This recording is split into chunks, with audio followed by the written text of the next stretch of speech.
تعداد پر نہیں کہ فتح اور شکست، فتح نصرت، فتح اور شکست، کامیابی اور ناکامی کا انحصار، کامیابی اور ناکامی کا جو ہے انحصار اس کا دار و مدار تعداد پر نہیں ہوتا بلکہ ایمانی جذبے پر ہے۔ ایمانی جذبہ یعنی ایمان کے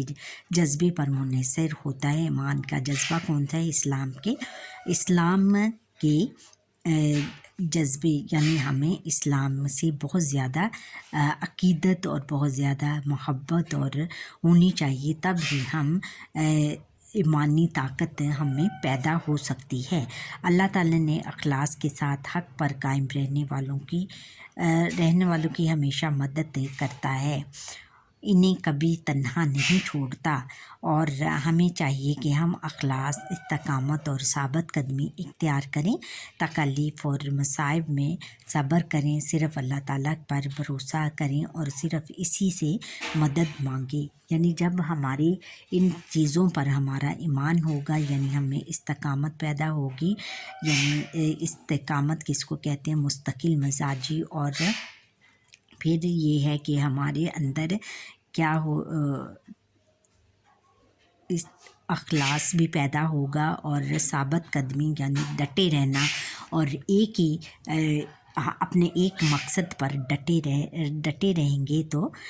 پھر ہمیں کامیابی حاصل ہوگی اور اللہ تعالیٰ ہماری مدد کرے گا۔ پھر یہ ہے کہ تکلیف اور مصائب، تکلیفیں اور مصائب جو بھی ہم پر آزمائشیں آئیں، ان پر صبر کریں اور صبر سے کام لیں گے تو صرف اللہ تعالیٰ پر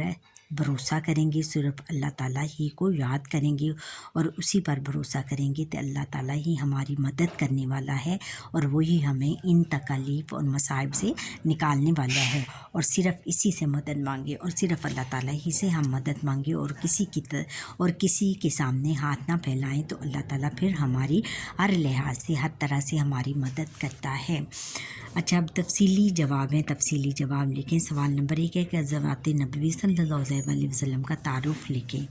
جواب ہے کہ غزوات نبوی صلی اللہ علیہ وسلم سے مراد وہ جنگیں ہیں جو نبی اکرم صلی اللہ علیہ وسلم نے اپنی زندگی میں لڑیں، اور ان جنگوں کا مقصد دین کی حفاظت اور امن و امان قائم کرنا تھا۔ دین کی حفاظت اور امن و امان قائم کرنا تھا۔ اسلام میں اللہ تعالیٰ کی رضا کی خاطر اور اس کے دین کی سربلندی کے لیے جو کوششیں کی جائیں اسے جہاد فی سبیل اللہ کہتے ہیں۔ یعنی جہاد فی سبیل اللہ کس کہتے ہیں؟ کہ اللہ کی رضا کی خاطر جہاد کرنا یا لڑائی کرنا، جنگ کرنا، اس کو ہم جہاد کہتے ہیں۔ جہاد ایک اہم اسلامی فریضہ ہے۔ ہجرت مدینہ کے بعد مسلمانوں کی بڑھتی ہوئی طاقت سے کفار مکہ کے ساتھ ساتھ مدینہ منورہ کے یہود اور دیگر اسلام دشمن قبائل بھی سخت پریشان تھے۔ وہ کسی طور پر بھی مسلمانوں کو ایک امت تسلیم نہیں کرنا چاہتے تھے۔ بیٹا، آپ کو پتہ ہے کہ ہر دور میں اور ہر دور میں مسلمانوں کے دشمن پیدا ہوئے ہیں، اور مسلمانوں کو کوئی بھی مذہب، کوئی بھی طاقت ابھرنے نہیں دیتی۔ آج کل بھی جو جنگ چھڑی ہوئی ہے اسرائیل اور فلسطین کے درمیان، وہ بھی حق و باطل کی جنگ ہے، اور وہ یہ نہیں چاہتے کہ مسلمان کسی طور پر بھی ان کو فتح نصیب ہو اور اسلام کا بول بالا ہو۔ اس لیے جب مدینہ منورہ میں ہجرت مدینہ کے بعد جب مسلمانوں نے مدینہ منورہ میں ہجرت کی تو دوسری غیر اسلامی طاقتوں سے یہ برداشت نہ ہو سکا کہ وہ ان میں اتنی طاقت آ گئی ہے کہ وہ ان کی بڑھتی ہوئی تعداد کو دیکھ کر ان کو اتنا برداشت نہ ہوا کہ اسلامی مملکت بھی پھلے پھولے، تو انہوں نے وہ کسی طور پر بھی مسلمانوں کو ایک امت تسلیم نہیں کرنا چاہتے تھے، وہ مسلمانوں کو ایک امت تسلیم نہیں کرنا چاہتے تھے۔ اسی ناپاک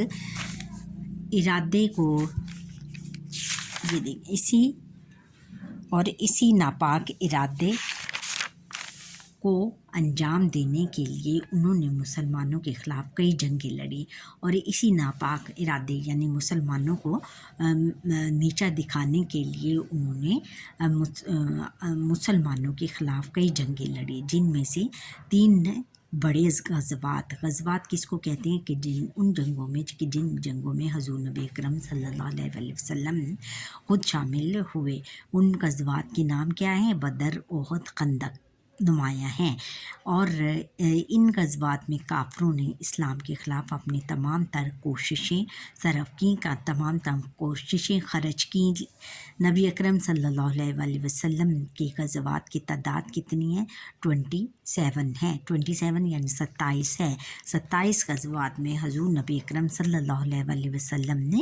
اسلام کی سربلندی کے لیے جنگیں لڑی، کفار مکہ، کفار کے خلاف، اور ان کی زیادہ تر تعداد کوششیں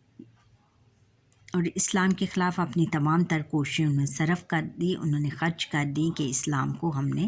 ہر لحاظ سے نیچا گرانے ہیں، اور ان غزوات کی تعداد کتنی ہے؟ 27 ہے۔ اب سوال نمبر 2 ہے، غزوات نبوی صلی اللہ علیہ وسلم کے نتائج و فوائد تحریر کریں۔ جواب ہے کہ ان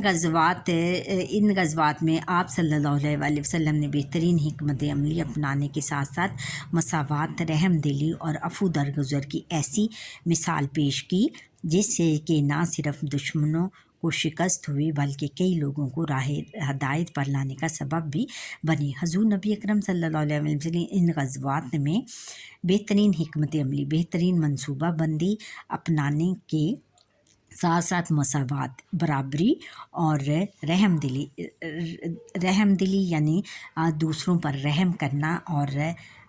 رحم دلی اور عفو درگزر اور معاف کرنے کی ایسی مثال پیش کی کہ جس سے نہ صرف دشمنوں کو شکست ہوئی بلکہ کئی لوگوں کو راہ ہدایت پر لانے کا سبب بھی بنی، بلکہ کچھ لوگوں کو ہدایت دینے کا بھی سبب بنی جو کہ مسلمان تھے لیکن اتنی ہدایت نہیں آئی تھی، اور ان کو ہدایت دینے کے بھی سبب بنی، یعنی کہ تمام خصائص یعنی مساوات، رحم دلی اور عفو درگزر کی ان میں پیدا ہو گیا، اور وہ پھر ان کو ہدایت آ گئی۔ پورے عرب پر مسلمانوں کا رعب و دبدبہ قائم ہوگا، مسلمانوں کی بہادری اور رعب اور دبدبہ ایسا قائم ہو گیا کہ مسلمانوں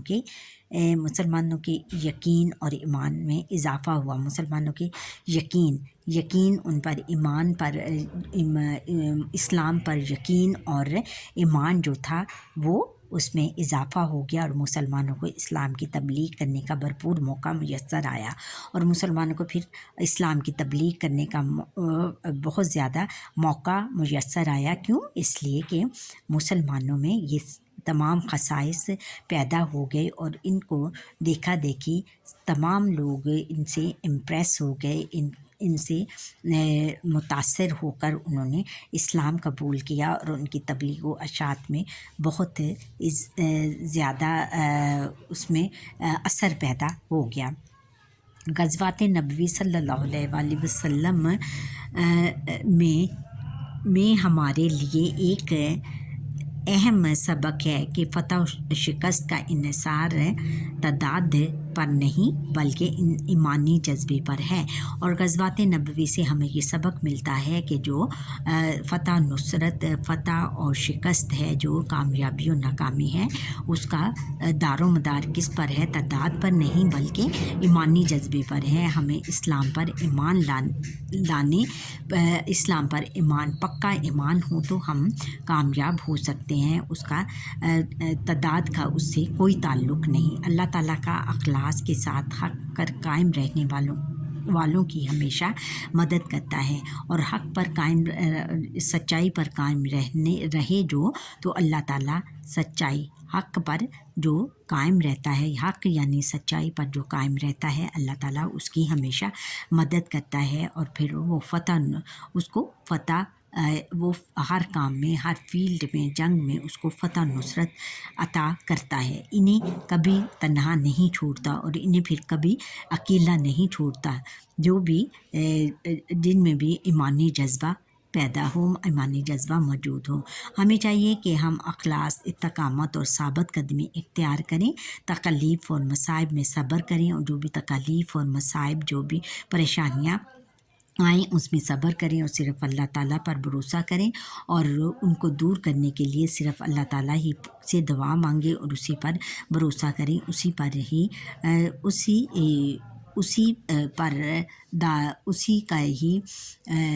اسی پر بھروسہ کریں، اور صرف اسی سے مدد پانے اور اللہ تعالیٰ ہی سے مدد مانگیں۔ جب بھی ہمیں کوئی تکلیف یا پریشانی ہوتی ہے تو ہمیں ادھر ادھر دیکھنے کی بجائے، دوسروں کے آگے ہاتھ پھیلانے کی بجائے ہمیں اللہ تعالیٰ پر قناعت کرنی چاہیے، اور اللہ تعالیٰ کو یاد کرنا چاہیے، اور اللہ تعالیٰ ہی سے دعا مانگنی چاہیے، اور اسی سے مدد مانگنی چاہیے، اور کسی کے آگے ہاتھ نہیں پھیلانا چاہیے۔ بچوں، یہ اگر ہمارا ایمان ہوگا تو اللہ تعالیٰ ہماری بہت زیادہ مدد کرے گا، اور غائب کے خزانے دے گا، اور ہمیں ہر طرح سے فتح نصرت عطا کرے گا۔ اچھا بچوں، یہاں پر ہی ہمارے آج کے لیکچر کا وقت ختم ہوا۔ آپ مجھے لائک، سبسکرائب اور بیل آئیکن پر کلک کریں، اور کمنٹ کرنا نہ بھولیے گا، اور میرا لیکچر اسکپ مت کیجیے گا، شروع سے لے کر آخر تک دیکھیے گا۔ اللہ حافظ۔